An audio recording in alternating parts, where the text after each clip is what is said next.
things to you, you know, two things are going to happen. One, you're going to be freaked out, or it's going to be some people. It's called the Stockholm, syndrome. Yeah, where Stockholm syndrome. Yeah, where they all of a sudden start thinking the good things about the person who's done the bad things to them. And talking to these people, I mean, if somebody's abducting me and prodding me, sticking needles in me, basically torturing me, I wouldn't have any great feelings towards them. But some of these people, you know, I swear to God, Tom, they come back and they're here to protect us. But they're not. I don't see any protection going on. Do you? We're still having wars in the Middle East. We're having killings all around the world. People committing murders. I mean, a government is so unstable right now. It's crazy, and people are crazy going along with it. I see all that happening, and I don't see anybody coming down and helping us at this point. I hear about cattle mutilations. I don't know why they keep needing to do it. I hear about human mutilations quite often. I occasionally get pictures of that. I just got a funny feeling, you know, people can sit there in their own mind and think whatever they want to think. There's a guy in Las Vegas that's cranking out videos of UFOs several times a month. And I don't know if he's been on my show. I don't know if he really believes it or if there's some other motive behind it. But I found that very strange because I called up the FAA. I've called up the control tower at the Las Vegas International Airport. I talked to the Air Force base over there. I talked to the nuclear regulatory, whatever agency. And they all tell me the same thing. If there was UFOs floating around Las Vegas several times a month going around the same hills and the mountaintops, they would close down the international airport in Las Vegas. The military would dispatch fighters to, intercept it because it could be terrorists. But I did find out that they do put helicopters out there every couple weeks to check for radiation because, on the other side of those mountains of Las Vegas, they set off nuclear weapons. So they're trying to see, well, if the radiation is what it's doing for all these years. That makes more sense to me. Yeah, well, if these abductions are happening, and I think they probably are, it seems that the aliens' agenda, assuming they exist, is such that they're operating behind the scenes.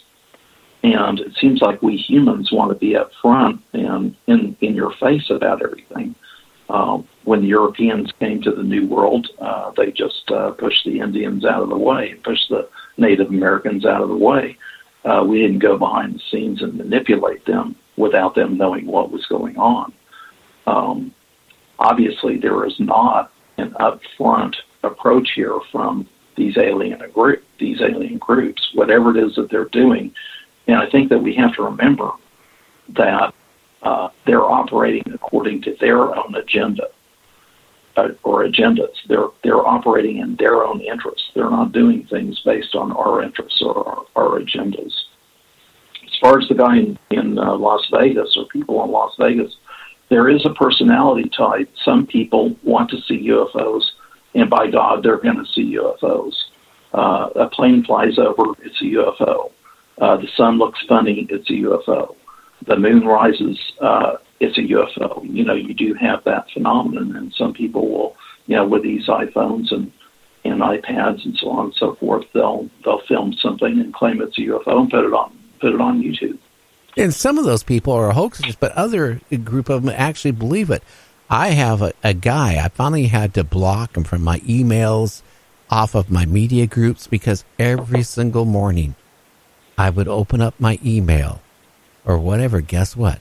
Pictures of he step off his porch and here's a UFO. Well, they weren't UFOs. There were things like helicopters, eagles, jets, you name it. I never saw a UFO once that he sent me, but the guy swore. Because you know what? I think some people, they believe in it so much that they see it. That's simple as that. I remember Walt Andrus telling me once when he was running MUFON back in Seguin, Texas, and there was a lady in Texas, and she would take photographs of clouds, and she kept coming back to him and saying, "There's a UFO. See that UFO there? And there were these pictures of these clouds, and somewhere in the cloud there was this UFO." Well, he'd look at it, there's no UFO, but some people just decide they want to see a UFO, so by golly, they see one. Yeah, and that's the bad thing. And unfortunately, you can't go on to any of the media like Twitter or Facebook, especially, or YouTube, and not see it every single day.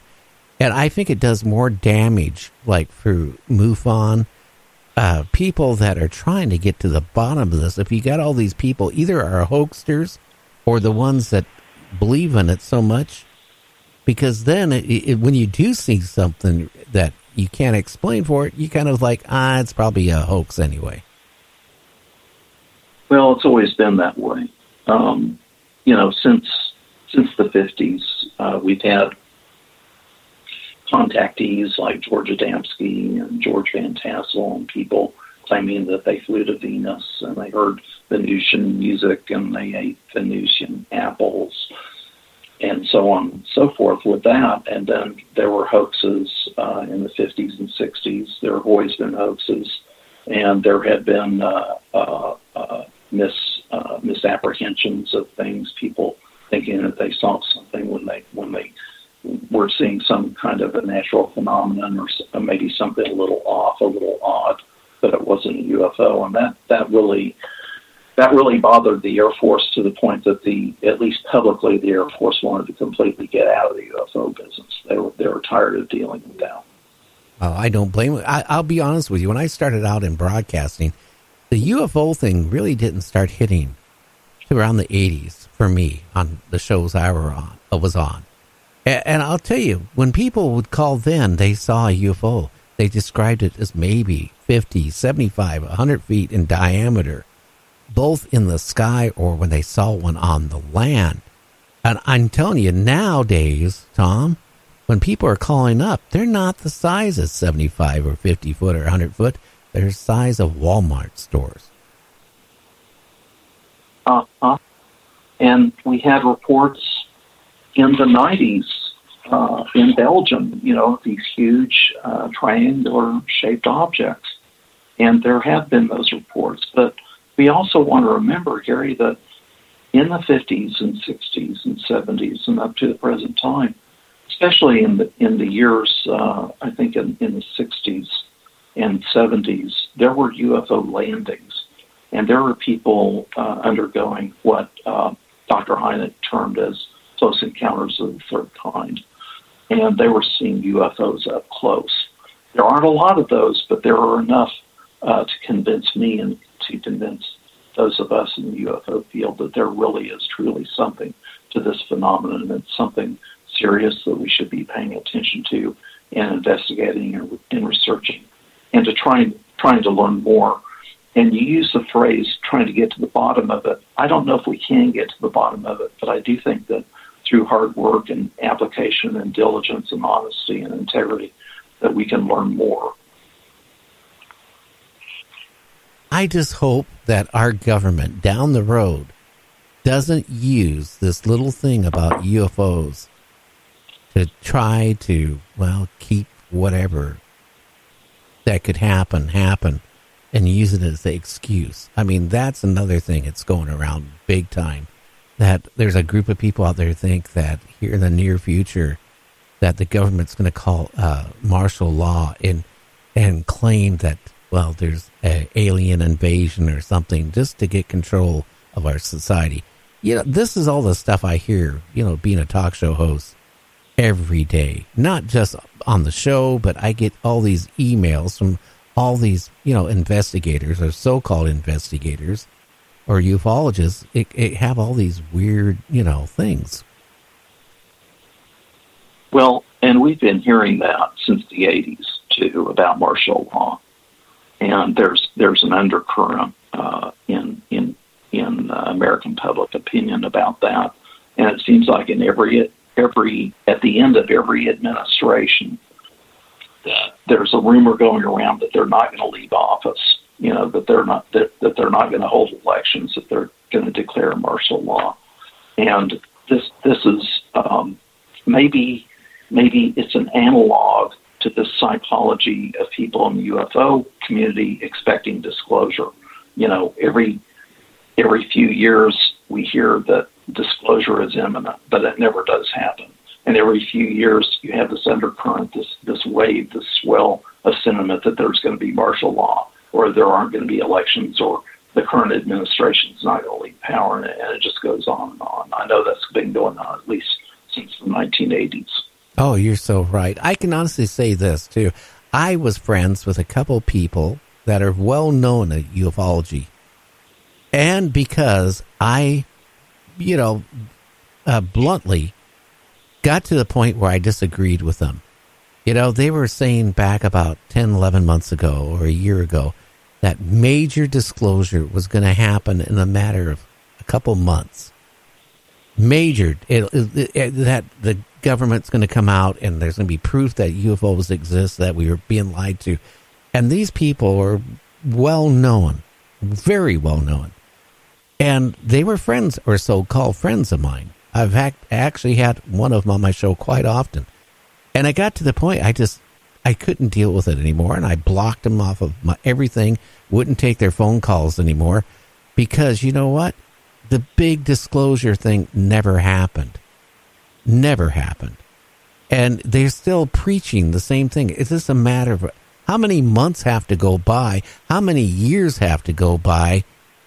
I've been hearing this disclosure thing since the 80s. And I'll be honest with you, we got a little bit of when that video surfaced about the Nimitz. We got a little bit when the Navy said that they're going to take reports. Yeah, there's something going on, yes. But they have never came out and disclosed anything like these people really want and actually think it's going to be happening. And it got to the point, honestly, I just couldn't take it anymore because they're writing books, they're making money off of it, and all they're doing is promoting nothing. The same thing over and over again. Yes. And there are people that are comparing the UFO community psychology to a type of religion. And not to disparage any religion, but there has for many years been a sentiment of the second coming of Christ that has not happened. And it's almost like disclosure is an analog of that it's an article of faith that there is going to be some big, huge disclosure. The government's going to come clean and make everything right about the UFO problem. But it never, it never occurs. Well, the only time it's ever going to occur, Tom, is when one crashes in a populated area where they can't sit there and cover it up. It's going to take something like that, and then that'll be our disclosure.